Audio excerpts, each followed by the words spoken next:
Ndërkohë, zhvendosemi pak në qendër të kryeqytetit, në ambientet përpara kryeministrisë, aty ku pritet që pasditën e sotme të mbahet edhe protesta e radhës e Partisë Demokratike për të hedhur një vështrim. Çfarë po ndodh aktualisht në bulevardin Dëshmorët e Kombit? Kam kolegen Eksela Sheu. Eksela, mirëmëngjes. Ka nisur përgatitjet në bulevard, çfarë po ndodh, nëse mund të na sjellësh pak një panoramë?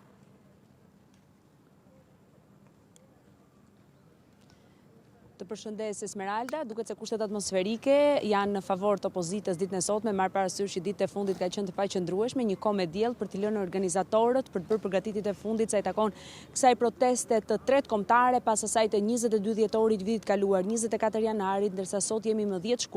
shkurt kur Partia Demokratike ka thirrur protestën e radhës përpara kryeministrisë në bulevardin Dëshmorët e Kombit. Me ndihmën e operatorit do të kemi mundësi t'ju sjellim edhe pamjet e drejtë për drejta pikërisht nga sheshi ku do të në orën 17 kjo protestë kombëtare. Ky është podiumi i cili është duke u bërë gati dhe aty një nga një folësit të cilët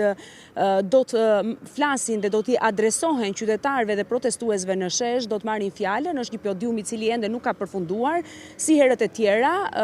do të ndërtohet podiumi ku qytetarë, simpatizantë Partisë Demokratike, por edhe zyrtarë të kësaj force politike dhe në fund kryetari i Partisë Demokratike Sali Berisha do të mbajnë fjalën e tyre me mesazhet përkatëse, ndërkohë nga ana tjetër qarkullimi në këtë bulevard është ndaluar që prej orëve të para të mëngjesit për të lënë mundësi edhe organizatorëve për të bërë të mundur dhe gjithë terrenin e nevojshëm për orën 17 kur kjo protestë do të mbahet, ndërkohë nga ana tjetër janë vendosur edhe gardh metalik për të penguar lëvizjen e protestuesve në një perimetër të caktuar afër godinës së qeverisë. Nga ana tjetër, siç ka ndodhur edhe në protestat e tjera, në godinën e qeverisë janë fortifikuar edhe dyert, por po ashtu edhe pjesa e saj ballore për të shmangur incidente të mundshme apo nëse do të ketë tentativa nga ana e protestuesve në orën 17 kur kjo protestë mbahet. Ndërkohë që ne zhvillojmë të komunikim të drejtë për drejtë, kryeministri Edi Rama ndodhet në Bruksel, ai pritet që gjatë paraditës së sotme të kthehet, por ende nuk ka mbritur në godinën e qeverisë, ndërkohë gjithçka paraqitet të qetë dhe janë vetëm organizatorët si dhe disa punonjës të policisë të cilët qëndrojnë në këtë bulevard për mbarvajtjen e rendit dhe të qetësisë, ndërkohë, siç përmenda, organizatorët janë ata të cilët kanë në dorë dhe përgatitjen pikërisht të terrenit përpara orës 17 kur qytetarët protestuesit të thirrur nga Partia Demokratike do të mbrinë në këtë shesh. Siç ka ndodhur herë të tjera, edhe këtë radhë zyrtarët e Partisë Demokratike me në krye kryetarin e kësaj force politike Sali Berisha do të dalin nga Selia Blun dhe në këmbë do t'i drejtohen bulevardit Dëshmorët e Kombit. Ndërkohë, siç kemi dëgjuar dhe artikulimin publik, kjo nuk do të jetë protesta e vetme, pasi gjatë shkurtit do të ketë edhe një protestë tjetër kombëtare. Por vjet e re që forcat opozitare nuk janë të bashkuara edhe në këtë protestë. Pritet që pas kësaj proteste edhe gjatë kësaj jave të ketë paktën sipas informacioneve një tjetër tryezë me qëllimin që në protestën e radhës ndoshta të kemi edhe një bashkim të forcave opozitare. Sigurisht pa përfshirë të paktën dy parti të cilat nuk i kemi parë në këto tryeza, siç është rasti i Arlind Qorri dhe Agron Shehaj. Ndërkohë nga ana tjetër në bulevardin Dëshmorët e Kombit prej ditësh në fakt dhe muajsh vjon protesta e Drieti Klapa, i cili në momentin kur protesta e Partisë Demokratike zhvillohet në këtë bulevard zhvendoset pak metra më tej për të mos u përfshirë. Nuk dim nëse ditën e sotme do të ketë një përfshirje të grupit të tij të pikërisht të protestuesve, të cilët që prej 8 dhjetorit ndodhen në bulevardin Dëshmorët e Kombit përpara kryeministrisë. Po, Esmeralda. Pikërisht për ato çfarë flitet edhe çfarë idesh janë hedhur, se u fol që mund të ketë disa çadra gjatë kësaj proteste për të qëndruar në bulevard. Ka ndonjë shenjë për organizime të tilla në këto momente? Deri në këto momente nuk ka asnjë shenjë. Në fakt është e vërtet kjo që artikulon Esmeralda, kjo për faktin se në disa dalje publike, konferenca për mediat apo edhe gjatë fundjavës kur zoti Berisha zgjedh që të përgjigjet mesazheve të qytetarëve në rrjetet sociale, një nga pyetjet e ngritura gjatë ditëve të fundit, të paktën nga qytetarët që është lexuar nga zoti Berisha, është një kërkesë e tyre. Zoti Berisha ka thënë se shpeshherë kemi një kërkesë të lartë të qytetarëve për të qëndruar në shesh dhe kërkesa e tyre, ka thënë zoti Berisha, shprehu se është legjitime dhe më duket e drejtë, por ai nga ana tjetër i ka ftuar qytetarët që të marrin me vete pra ata të cilët do të bashkohen protestës sa më shumë qytetarë në mënyrë që pjesëmarrja të jetë e lartë, por deri në këto momente nuk ka të paktën konfirmim për qëndrim të qytetarëve apo të protestuesve në këtë protestë të datës 10 shkurt të ditës së sotme pasdite. Kjo do të mbetet për tu parë, duke marrë parasysh faktin që siç përmenda, kjo nuk do të jetë protesta e vetme e mbajtur gjatë muajit shkurt, pritet që të ketë edhe një tjetër protestë, nëse kjo do të jetë një datë 20 shkurt apo në një datë tjetër brenda muajit shkurt, do të mbetet për tu parë. Po ditën e sotme të paktën deri më tani nuk ka sinjale për rezistencë apo qëndresë apo vendosje të çadrave në bulevardin Dëshmorët e Kombit nga ana e Partisë Demokratike që ka thirrur këtë protestë sot në orën 17 këtu në bulevardin Dëshmorët e Kombit. Mirë, Ekselant, për çfarë ishte zoti Rama dje në Bruksel? Edhe për këtë çështje, si për të gjitha, ka qëndrime të ndryshme, shumë e kanë lidhur edhe me atë çfarë po ndodh mes zotit Rama dhe drejtësisë me atë votim të gjykatës kushtetuese, kërkesës së SPAK për zëvendës kryeministren, pas mbledhjes së grupit dje kur ai tregoi se çfarë do të bëjë në të ardhmen.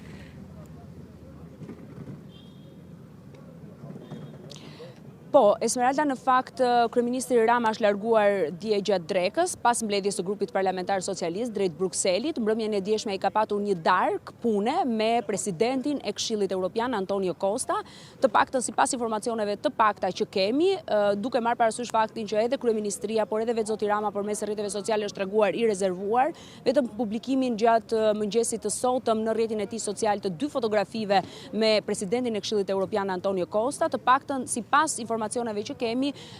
negociatat e Shqipërisë me Bashkimin Evropian, rrugtimi evropian i Shqipërisë ka qenë në fokus të darkës së punës me presidentin e Këshillit Evropian Antonio Costa. Këto kanë qenë informacionet e vetme të paktën që janë përcjell nga ana e kryeministrisë, po edhe nga vetë zoti Rama, i cili ka publikuar ditën e sotme, më saktë mëngjesin e sotëm në rrjetin e tij social Facebook. Mirë, zoti Rama tha dje që duke e marrë tashmë të përfunduar procesin e pezullimit të zonjës Balluku, të zëvendës kryeministres, nga i votim dhe nga i vendim i lexuar i gjykatës kushtetuese, nuk ishte nxitim për kërkesën tjetër të SPAK që kërkonte heqjen e imunitetit. Por ditën e djeshme, zyrtarë ndryshëm socialist kanë pasur qëndrime të ndryshme sa i përket pezullimit apo atij vendimi të gjykatës kushtetuese. Është publikuar gjë në fletoren zyrtare, nëse nuk publikohet ai vendim në fletoren zyrtare, quhet e pezulluar apo jo e pezulluar, çfarë po ndodh me këto qëndrime edhe të ndryshme, po them, ndryshe postoi zoti Rama, ndryshe ka pasur reagime nga eksponentë të tjerë të Partisë Socialiste. Po përgjigjem nga fundi para pikërisht pyetjes së fundit Esmeralda, nëse vendimi nuk publikohet në fletore zyrtare, atëherë ministri është ende në detyrë. Duke marrë parasysh faktin se gjykata kushtetuese vendimin e saj, ose njohur ndryshe si dispozitivin, e ka publikuar të premten e 6 shkurtit, brenda një afati kohor deri në 30 ditë, gjykata kushtetuese duhet të publikojë vendimin përfundimtar të plot të çështjes së zonjës Balluku. Dhe nga ky moment, nga data 6 shkurt deri në 6 mars, që është afati i fundit, duhet që gjykata kushtetuese të publikojë vendimin e plot. Nëse ky publikim do të ndodh për 10 ditë, për një javë, apo deri në 30 ditë që është afati fundor,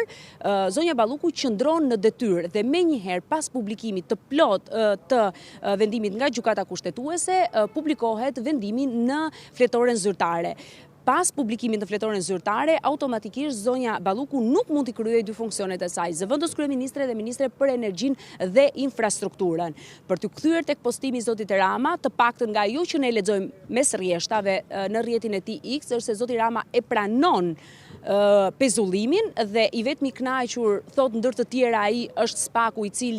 të cilin e mjafton vetëm me këtë mas pezullimi, duke lënë të nuk kuptuar ose duke e thënë se nuk ka urgjencë për të trajtuar kërkesën tjetër të SPAK që kanë britur në 16 dhjetor 2025 në Kuvendin e Shqipërisë për imunitetin e Belinda Ballukut. Zoti Rama thot se kjo çështje duhet të trajtohet, duhet të bëhet ndryshime në legjislacion. Marr parasysh faktin se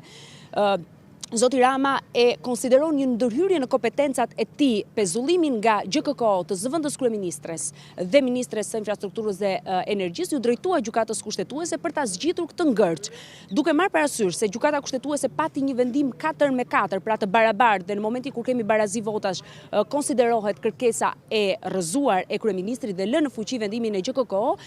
kryeministri Rama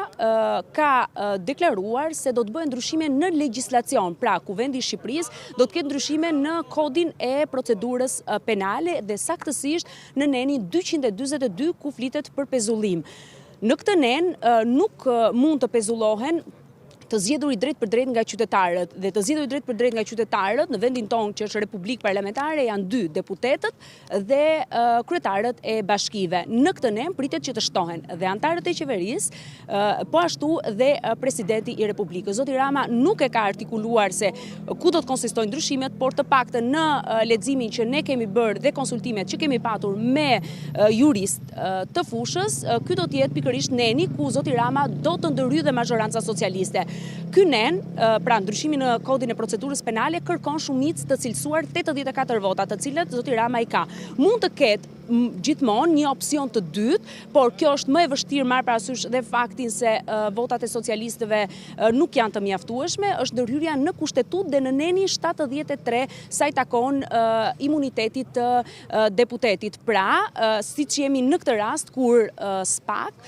do duhet t'i drejtohet për imunitetin e një deputeti, fillimisht kuvendi do duhet jepet autorizimi nga Kuvendi i Shqipërisë në mënyrë që të procedohet që një deputet të jetë i lirë dhe të jetë pa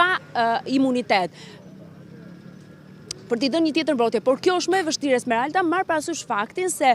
kushtetuta për të ndryshuar kërkon 94 vota. Ndaj dhe hapësira më e mundshme të paktën e ndërhyrjes në legjislacion që artikulon zoti Rama në rrjetin X bëhet fjalë për kodin e procedurës penale që kërkon 84 vota dhe është dhe më e lehtë për të ndryshuar. Megjithatë, nga ana tjetër, zoti Rama nuk e ka artikuluar në rrjetin X, por sipas burimeve brenda grupit parlamentar, ju ka thënë deputetëve se do të ketë një konsulencë ndërkombëtare sa i takon kësaj çështje, marr parasysh dhe këtë barazim votash dhe këtë çështje e cila sipas tij është një vendim pa vendimi i gjykatës kushtetuese. Zoti Rama nuk ka artikuluar nëse do të jetë Komisioni Venecia, si do t'i drejtohet për opinion apo një organizëm tjetër ndërkombëtar. Kjo do të mbetet për tu parë, por dy gjëra janë të qarta. E para, për momentin nuk do të kemi mbledhje të Këshillit të Rregullorës Mandatit dhe Imunitetit, dhe nga ana tjetër, të paktën ditën e djeshme në grupin parlamentar zoti Rama nuk ka artikuluar një datë të mundshme që flitej që brenda muajit shkurt mund të kishim një asamblee të Partisë Socialiste për mbajtjen për ndoshta emërimin e një zëvendës kryeministrit të ri apo një ministri për infrastrukturën dhe energjinë. Pikërisht te kjo e fundit, Esmeralda, mbetet e paqartë dhe nga vetë postimi i zotit Rama, për shkak sepse marr parasysh faktin që kompetencat e një ministri nuk delegohen, nuk dim se si do të veprohet me zëvendës kryeministrin dhe nga ana tjetër me postin e ministrit të energjisë dhe infrastrukturës. Nëse do të kemi një delegim, pra një zëvendësim të zonjës Balluku pasi të dalë pikërisht vendimi i plotë i gjykatës kushtetuese apo jo, pasi zoti Rama të paktën pezullimin e artikulon dhe e njeh në rrjetin X. Vetëm kjo gjë të paktën është në këto momente e paqartë se si do të vijohet më tej. Prap nuk është se ka ndonjë efekt, se pezullimi njihet kur ka efekt, jo kur s'ka efekt. Po, por me njëherë mund të ndodhë që vendimi i gjykatës kushtetuese të publikohet edhe gjatë kësaj jave, do duhet më pas që zoti Rama të bëjë zëvendësimet e tij sa të dy posteve në qeveri, zëvendës kryeministrit dhe ministrit të energjisë dhe Më fali Kësuria, se po e lexoja pak vendimin dhe vendimi thot vetëm rrëzimin e kërkesës, heqjen e masës së pezullimit të caktuar me vendimin e mbledhjes së gjyqtarëve të datës 12/12/2025. Ky vendim është përfundimtar dhe hyn në fuqi ditën e votimit në fletoren zyrtare. Pra, nuk është se kushtëzon botimin në fletoren zyrtare me zbardhjen e plot të vendimit. Të paktën nga komunikimet që unë kam patur dhe me juristë të fushës, do duhet të zbardhet vendimi ploti gjykatës kushtetuese, botimin në fletore zyrtare që nuk ka ndodhur ende për shkak të pikës së parë dhe në ato moment zonja Balluku nuk i kryen më dy funksionet. Aktualisht i kryen të dyja funksionet. Dhe pak më herët unë kam patur edhe kam parë fletore zyrtare, faqen online të saj dhe nuk ka patur një publikim pikërisht të këtij vendimi. Mirë, ndërkohë në gjithë këtë rëmuj të madhe politike, partitë duhet përgatiten dhe për zgjedhjen në Rogozhinë, apo jo?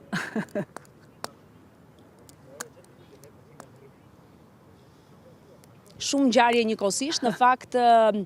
prej muajsh pritej vendimi i apelit GKK-s sa i takon kryetarit socialist të Bashkisë Rogozhinës Edison Memolla, në fakt një bashki e vogël, por në harkun kohor të 7 viteve të paktën kemi numëruar 4 zgjedhje lokale për arsye dhe precedent të ndryshëm. Pritet në fakt që Këshilli i Ministrave dhe qeveria të njoftoj vakancën tek presidenti. Nuk ka një afat kohor se kur fillimisht pas vendimit ditës së dieshme të apelit të GKK do të jetë prefektura që njofton Këshillin e Ministrave dhe Këshilli i Ministrave që njofton presidentin. Nga prefektura tek Këshilli i Ministrave dhe qeveria pikërisht pra Këshilli i Ministrave tek presidenti nuk ka një afat kohor. Afati kohor fillon që nga momenti kur kërkesa e vakancës për Bashkinë e Rogozhinës mbrin në zyrën e Bajram Begaj, presidentit të Republikës. Pra, që nga momenti që qeveria njofton, nëse kjo gjë ndodh sot, marrim si shembull ditën e sotme, njofton Këshilli i Ministrave presidentën, atëherë nga sot Zoti Begaj ka afat 30 ditë, jo më pak dhe jo më vonë se 45 ditë për të nxjerrë dekretin për datën e zgjedhjeve të pjesshme në Rogozhinë. Por nga ana tjetër, duke marrë parasysh faktin se jemi një vit përpara zgjedhjeve lokale të rregullta, të pranverës së 2027-s, nuk dim se si do të veproj kryeministri Rama nëse do të kemi një delegim dhe mbajtjen e kësaj bashkie të vogël të qarkut të Tiranës me pikërisht një kryetar të komanduar, pra njëri nga nënkretarët vendoset kryetari i komanduar, apo do të kemi mbajtjen e zgjedhjeve të reja në Rogozhinë. Kjo do të mbetet për tu parë. Por nga ky moment do duhet të presim qeverinë e cila të lajmëroj presidentin Bajram Begaj dhe nga i moment është zoti Begaj që ka afat kohor, jo më vonë, jo më herët se 30 ditë, jo më vonë se 45 ditë për të nxjerrë një datë për zgjedhjet e pjesshme në Rogozhinë. Faleminderit Eksiola.